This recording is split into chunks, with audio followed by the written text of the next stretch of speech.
Yo, what is up everybody, it's Joe the Guy here and welcome back to another Naruto reaction video here today. And today we got yet another NC Hammer video that was actually quite recommended by you folks. Shout out to you guys for this. And as you can tell by the title, this is the real reason behind Kakashi's mask. So folks, this is an interesting question that I'm sure throughout the Naruto fandom has many answers to.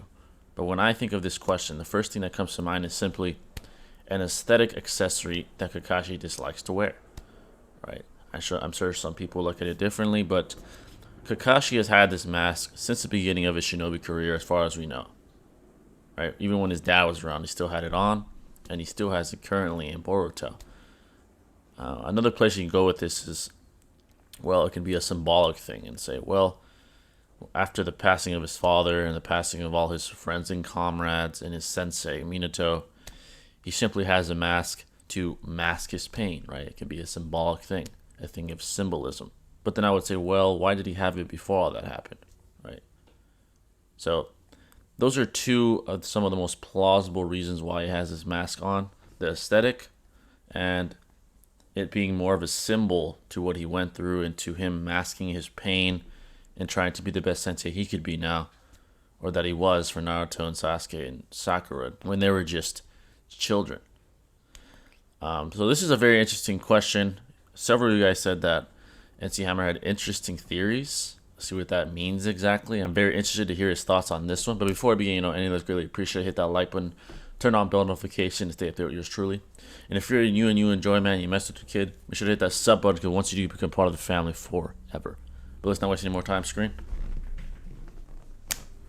Let's see what NC Hammer's thoughts are today. Kakashi was voted as the #1 favorite character in all of Naruto by a large consensus a couple of years ago in a random anime poll. And this makes sense. He's cool, he's smart, he's powerful, he's mysterious, all the things we're looking for. He never seems to be in too much trouble that he can't pull himself out of, and he's always there for our main characters. On top of that, he's hot. But there's one thing about Kakashi that's also very unique, and that's his face covering. You see, originally Kishimoto covered Kakashi's face because he wanted to make him mysterious and hard to read. Also, you know, he's gonna be in a lot of the shows, so if you don't have to animate his mouth, that's kind of nice. But more than anything, Kishimoto wanted an aura of mystique around Kakashi. Also, to symbolically reference the fact that he's covering himself from others, creating a physical sense of separation between him and those around him. But is there a deeper meaning to this mask that we haven't yet explored? Maybe, according to this theory that I just created. But before I get to work talking about this theory, I'm gonna have to ask you guys to do a little work yourselves. Please like this video, subscribe to the page, and hit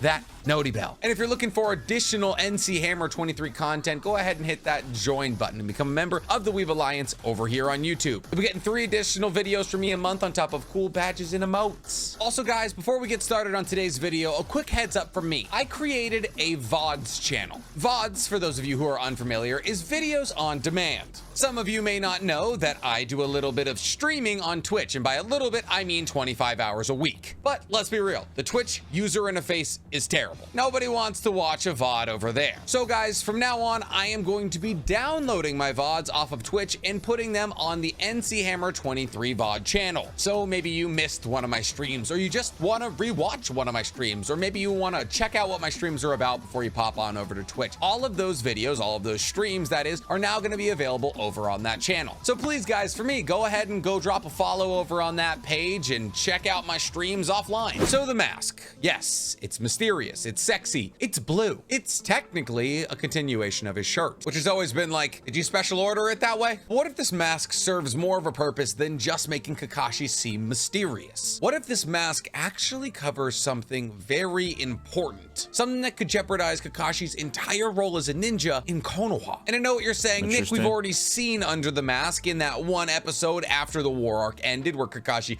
walked around as a photographer, and then again in Boruto where Kakashi walked around as a photographer. But I will retaliate and say neither of those instances were manga canon. They're both filler. We also see that Kakashi alters his face while he's not wearing the mask, so what I'm about to bring up might have been altered when the mask wasn't on. But for the moment, let's just chalk it up to not canon. What if under that mask, Kakashi has shark teeth? I know, sounds ridiculous, but stick with me here. You see, shark teeth aren't uncommon in the Naruto world. In fact, they're incredibly common in a specific place. And that specific place is in the Hidden Mist, specifically amongst the 7 swordsmen of the Mist, or in those who want to be a 7 Swordsman of the Mist. But Kakashi's from Konoha, right? We all know that. He's been there since he was very young. And you're absolutely right. Kakashi has been in Konoha since he was very young, but only at the earliest that we've seen since he was maybe 6, 7. You see, I'm not saying that Kakashi is not a Konoha resident. He absolutely is. He's very loyal to Konoha. He literally led it as a Kage. What I'm talking about is Kakashi's lineage, specifically that of his mother. You see, we know next to nothing about Kakashi's mother, only that she died younger than Sakamoto and Kakashi when Kakashi got nail gunned. When Kakashi is in the Pure Lands talking to his father, the White Fang Sakamoto Hatake,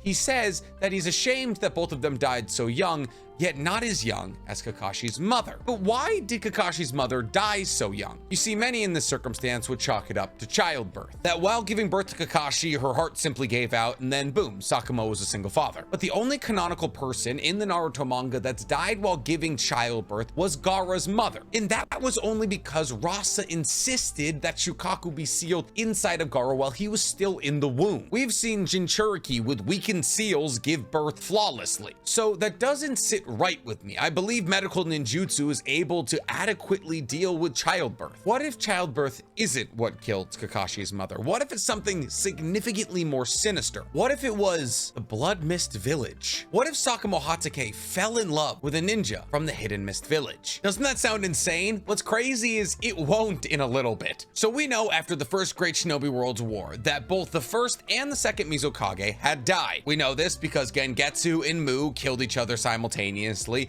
but when they were brought back during the fourth Great Shinobi Worlds War, they figured it was Tobirama who had brought them back, which means that they thought Tobirama was still alive, which implied that they died before Tobirama, who died at the end of the first Great Shinobi World War. So by the time that the first Great Shinobi World War is over, we're on our third Mizukage, whose name we do not know, but we do know that he was largely responsible for the creation of the Blood Mist Village. He was essentially crazed for power and thought the only way to increase a village's power was by killing off the weak. A bit like Spicy Mustache German. There's 20 years between the first Great Shinobi World War and the second Great Shinobi World War, which is meant to roughly reflect the time between World War I and World War II. But there's only about 10 years between the second and the third Great Shinobi World War, and that's going to be important in a second. You see, as far as we know, the Hidden Mist wasn't involved in the second Great Shinobi World War. We know the Hidden Sand, Konoha, the Hidden Stone, and the Hidden Rain were involved, but not Hidden Mist. But that doesn't mean that Konoha and the Hidden Mist weren't in skirmishes prior to the second Great Shinobi World War, because this is also roughly the time the Uzumaki clan was wiped out by the 4 major villages that weren't Konoha. And the Land of Whirlpools is on the coast of Konoha, well, specifically the Land of Fire, meaning that the Hidden Mist, or the Land of Water, was making advancements on Konoha's coast, which in this era would have given Sakamoto Hatake plenty of occasion to bump into Hidden Mist ninja, specifically a previous generation of the 7 Swordsmen of the Mist. But the thing is, we know that Sakamoto Hatake had to meet his wife before the second Great Shinobi World War. Well, if she wasn't gonna be from the Hidden Sand, because that is where Sakamoto Hatake spent most of the second Great Shinobi World War. He wasn't in the Hidden Rain because that's where the 3 Sannin battalion was sent, and we know for a fact that he killed Sasori's parents. We also know that Nagato said that the second Great Shinobi World War was the war that Konoha started, implying that Konoha was on the offensive in this war. So Sakamoto most likely wasn't fighting in Konoha, he was most likely fighting in the Land of Wind, which is on the opposite side of the world from the Land of Water. So hypothetically, prior to the second Great Shinobi World War, where Sakamoto spent the majority of his time in the Land of Wind, becoming the White Fang, i.e. killing a bunch of people, including Sasori's parents, he had to meet his wife, and subsequently knock up his wife. Because like I said earlier, there's roughly 10 years between the second and third Great Shinobi World Wars. And we know for a fact that Kakashi was 13 during the third Great Shinobi World War. Well, like around 13, which gives us roughly 14 years before the start of the third Great Shinobi World War, which is basically right at the beginning of the second Shinobi World War. So what if in one of these skirmishes against the Hidden Mist Shinobi, and specifically the 7 Swordsmen of the Mist, Sakamoto Hatake came across a female swordsman? And that's not anything rare. We've seen female members of the 7 Swordsmen of the Mist. And in a Tamari Shikamaru situation, by battling, they fell in love. Sakamoto could have been impressed by her prowess, or Sakamoto could have won the battle and then let her get away, or she could have won the battle and let him get away. And as they got into more and more battles, the love grew even further. Only problem is the Blood Mist Village right now does not encourage interbreeding between villages. Hell, it barely encourages breeding within the village, because the second you have a kid, they're gonna have to go and kill other kids to become the strongest shinobi. But as they get to know each other, you know, the birds and the bees, and eventually she's pregnant with Sakamoto's child. This is a problem though, because as I just stated with the timeline, we have about a couple of months before Sakamoto needs to go to war on the other side of the world. So it's entirely possible that Sakamoto may never even figure out that she's pregnant before he has to go to war. I can imagine if you come from two different warring states, it's hard to see each other that often. So while Sakamoto is off fighting in the Second Great Shinobi World War and becoming one of the strongest people in the Naruto verse, his wife is in the Blood Mist Village with Kakashi. And this war took several years. So Kakashi is born in the Blood Mist Village. And Kakashi's mother, not wanting anyone to ask questions about Kakashi's authenticity in the Mist Village, decides to do something that will make him fit in. Something that the child of a 7 swordsman of the Mist would have. She decides to chisel his teeth into a shark-like formation, solidifying that he is A, from the Mist Village, and B, will one day be a 7 swordsman of the Mist. But here's the thing, Kakashi's mother doesn't plan to stay in the Blood Mist Village long enough for him to enter the Ninja Academy. She's been through it, she's seen her comrades die. Instead, she's gonna wait until Sakamoto returns from the war and bring him to Konoha, effectively committing an act of treason. An act of treason that the Hidden Mist has an entire team dedicated to. You see, the Hidden Mist has an entire subsection of their Anbu called Hunting Nin. Hunter Anbu ninja who hunt down missing nin, like Kisame or Zabuza. And this is because defection was so common during the Blood Mist Village era, specifically amongst the 7 swordsmen of the Mist. And once the Second Great Shinobi World War comes to a close, Kakashi's mother takes Kakashi and flees the Hidden Mist. She goes to meet Sakuma. But here's the thing, a 7 swordsman of the Mist fleeing the village is a big deal. It was a big deal when Kisame did it. It was a big deal when Zabuza did it. They don't just disappear. So when she flees with Kakashi, it draws attention, and a fleet of hunting nin is sent after her. Eventually, she finds Sakamoto, but they're being followed by a group of highly skilled Anbu ninja. They will not make it to Konoha, and... Alright, so I gotta pause it and give my take on this. So here's the flaw in his theory. Right, this is the flaw that he's not taking into consideration. It's an interesting theory, it's a fun theory. Someone of that caliber, right? If she is a 7 swordsman of the Mist individual and she escapes with her child, don't you think a story that is that pivotal within the Blood Mist or the Hidden Mist would be told to all? Don't you think someone like Zabuza or Kisame would know of that story? And don't you think they would be able to connect that to Kakashi eventually? And don't you think Kakashi would have remembered that? If he's almost around the age of becoming an academy student at the academy, don't you think he would have remembered that? I mean, it was his mother, right? A child's mother is arguably the most important single entity to that child, biologically speaking and emotionally speaking. The parents are the most important thing to them in the entire world. So if he lost his mother through all this that NCHAMMER is explaining, he most definitely would have remembered it, and he most definitely would have brought it up several times. Why would he simply glance over all that? His father killed himself, right? He never glances over that. So why would he glance over his mother being killed by whatever he's about to say, the Hidden Mist ninja that come after her for the treason or whatever the case may be? Why would he glance over that?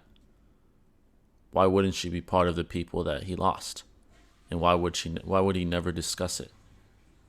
That's a little odd to me. That's where his theory falls apart, because that would have been mentioned. Something that pivotal, something that crucial within the story that happened within Kakashi's life.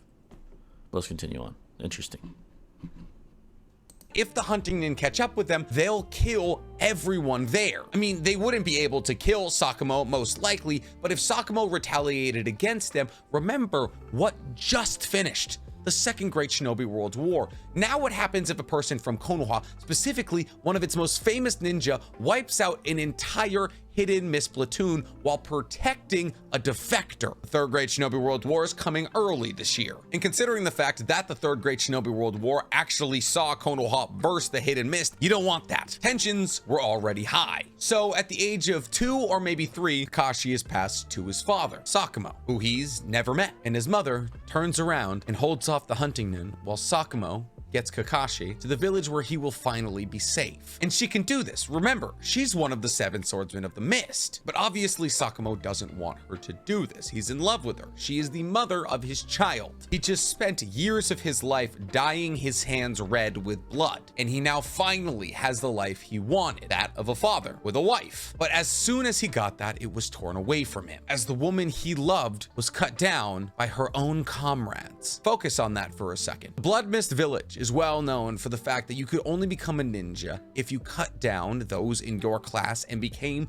one of the few survivors. Circle that and remember it for later. Flash forward to Sakumo making it to Konoha. He now has a child who has shark teeth, a symbolic look of the 7 swordsmen of the Mist, a village with whom the tensions of Konoha are rising. So Sakumo encourages Kakashi to cover his face. For whatever reason that Sakumo believes that Kakashi will buy, but in reality, it's to make sure that Kakashi is safe in Konoha. And for years and years, Sakumo drills this into Kakashi. Nobody can see your face, because the second that they do, the jig is up. You will be labeled a spy. I will be labeled a spy. And we've all seen Konoha's ability to turn on a child. Look at Naruto. Konoha also had the ability to turn on some of its greatest ninja, like Sakumo. Sakumo goes on for years to be one of the most prestigious ninjas in Konoha, completing every mission assigned to it, until one day he's assigned a mission that he and his team cannot complete. And instead of completing the mission at the cost of his friends' lives, Sakumo saves his friends, more specifically his comrades, and Konoha reviles him for this, telling him the mission is much more important than any individual life. So if that was the general sentimentality of Konoha at the time, why did Sakumo have a different ideology? Think for a second. What have we talked about already? How did his wife die? His wife was trying to get away from a system that actively pits you against your comrades. It devalues the life of those around you at the price of the mission. Sakumo had seen the dark side of this ideology in the Blood Mist Village through his wife, and he had lost someone he cared about greatly due to this ideology. So in order to live contrary to this ideology and set an example for Kakashi, he chose to save his comrades over the completion of a mission. Makes a little bit of sense, doesn't it? This also helps explain Sakumo Hatake's suicide. Not only had he lost his wife, he had also lost the entirety of his prestige. But that's not enough to commit suicide when you're one of the strongest and most important people in a village. Obviously, I'm not trying to downplay Sakumo Hatake's depression, but I believe there's more to it. I believe Sakumo started to see parallels between Konoha's ideology and the ideology of the Blood Mist Village, essentially stating that it doesn't matter if the weak die as long as the mission is completed. They were both barreling towards the idea that strength is built on countless bodies, and Sakumo realized that Kakashi was no safer in Konoha than he was in the Mist Village. Well, it's not exactly strength is built on countless bodies. The whole point of, well, let's go to the Konoha ideology. The whole point of their rules and regulations within the shinobi world is get the job done at all costs for the greater good of the village. It's not about people dying. That's not the intention, for there to be countless bodies. The intention is for the mission to be accomplished, even if it means you got to take the extreme measure and leave your comrade behind, or kill your comrade, or whatever the case may be. So it's not about people dying. The Hidden Mist just happens to have a more radical and extreme ideology, where to prove your worthiness and your might, you have to kill your own kin, right? Like Zabuza explained to Kakashi in part 1. You got to kill your own kind to establish your might and your worthiness as a shinobi. That's the whole point, right? It's about establishing might. It's about establishing dominance. And within the shinobi world early on, dominance was a very, very important aspect for all villages. It just so happens to be the case that the Hidden Mist had a very radical regulation to establish that. Konoha also had their ways, right? They said get the job done no matter what it takes. So, yeah, I just wanted to point that out. Let's continue. realized that his wife died for nothing. Kakashi could have been raised there and he wouldn't have been cared about by his village any more than he was cared about by his village in Konoha. And this guilt drove him to kill himself. But if that's not enough reason for you, let's also look at Zabuza. Zabuza was very similar to Kakashi in appearance, in that he covered the lower half of his face with a mask. And this was to stop people from seeing his teeth and immediately identifying him as the Demon of the Mist and a member of the Seven Swordsmen of the Mist. And since we're talking about Zabuza, let's talk about the Executioner's Sword, Zabuza's weapon. You see, this is an infamously hard sword to wield. It's 7 foot long in solid steel. As you could imagine, that would be a bit tough to swing. But Kakashi is able to handle it almost naturally. Obviously, I'm talking about when he gets it during the war arc. His finesse, his control, his power, all very similar to how Zabuza was able to wield this blade after years of using it. He showed no fatigue in its use and seems like he always should have had it. Also remember, amongst the Hozuki, one of the most prevalent clans in the Hidden Mist, that most of its members have white hair. Look at Mangetsu, Suigetsu. Also, Kushimaru, the wielder of the needle in the Seven Swordsmen of the Mist, has white hair in the manga. It was changed for coloring reasons in the anime. So we know white hair is incredibly prevalent in the Hidden Mist. That's the theory wrapped up in a nice little bow. I hope you guys enjoyed this little headcanon of mine. I feel like I haven't done a theory in a while, so I had to do a little bit of research and deep diving on this one, but this one feels good. It feels solid. And if you guys did like my headcanon, please, for me, like this video, subscribe to the page, and hit that note bell. And if you really enjoyed this headcanon, go ahead and hit that join button and become a member of the Weeb Alliance over here on YouTube. Sure, I've already made a video saying the Kakashi's in Inuzuka, but hey, he could be both. All right, there you guys have it.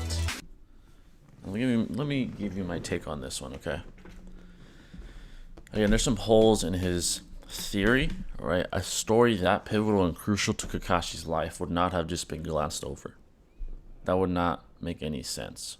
Why would Kishimoto allow a story of that magnitude to pass over if that was the case? It's an interesting theory. There are some coincidences that help prove the theory, like him using the sword. However, I think if someone's powerful enough, they can wield the sword. You don't have to be from the Hidden Mist to do that, or from the lineage of the Seven Swordsmen of the Mist to wield it. I mean, fucking Obito stopped it with a finger, if you remember correctly. He stopped the Executioner blade with a finger, and he's definitely not from the lineage of the Hidden Mist or from the Seven Swordsmen of the Mist. If you're strong enough, you can wield it. That's the point. I think his mother was only slightly mentioned, right, when Kakashi died prematurely, when pain killed him, or he died of exhaustion, and he talked to his father, and all his father said was, well, your mother happened to die before us. That's all he mentioned. So the fatal flaw in his theory is simply it being glanced over by Kakashi and his father never being mentioned, right? Now, I know some people can counter and say, well, that's not the point. The point is this is a possibility. I'm like, sure, it could very well be a possibility, but it's a highly unlikely one. It's a highly, highly unlikely one. The one with the highest probability is simply that his mother was a stay-at-home mom within the Konoha, and Sakuma Hatake went out to war, right? In between all that time, she got pregnant with his son, and most likely died during childbirth, right? That's the most likely and highest probability scenario. This whole story that he went to the Hidden Mist and happened to fall in love with a Seven Swordsmen of the Mist member, who are individuals that, if you don't already know, are highly, highly conditioned to be killers to feel no emotion. Look at people like Zabuza. Look at people like Kisame. They're vicious killers. So you really think a vicious killer would become so attached to an opponent that she would fall in love with them and be impregnated by them? That's highly unlikely. The Hidden Mist was probably the most extreme of all villages in terms of establishing and breeding vicious and killer shinobi. I mean, they make you as a child kill your own kin to prove your dominance and your worthiness as a shinobi. So this individual that NC Hammer speaks of would be an individual that has no remorse and little to no emotion. So why would they fall in love with an opponent to such an extent that they would get pregnant by them? And why, if they were impregnated, why would they leave the village that they're so loyal to and been conditioned to follow? Right? Why would they do that? It's just highly, highly unlikely. Highly unlikely that that took place. It's an interesting theory. It's a fun theory. And I see the appeal. I see the appeal. But it is highly unlikely that something like this would ever take place. Highly, highly unlikely. So yeah, that's my thoughts on it. Shout out to you guys for recommending it. It's an interesting theory. It's not a dumb theory. It's not a stupid theory. It's an interesting theory, but it is highly, highly unlikely that something like this took place. Highly, highly unlikely. That's all I can say about it. Either way, let me know your thoughts in the comment section below. Let me know, do you think this is a valid theory? Do you think it's a very possible and plausible theory? Or do you think it's highly unlikely like myself? I'm always interested to hear your guys' opinions out there. So please let me know. And of course, let me know of any other recommendations you may have in the comment section as well. But that's going to wrap it up, folks. And I'll catch you in the next video. This is Jittery signing out. Peace.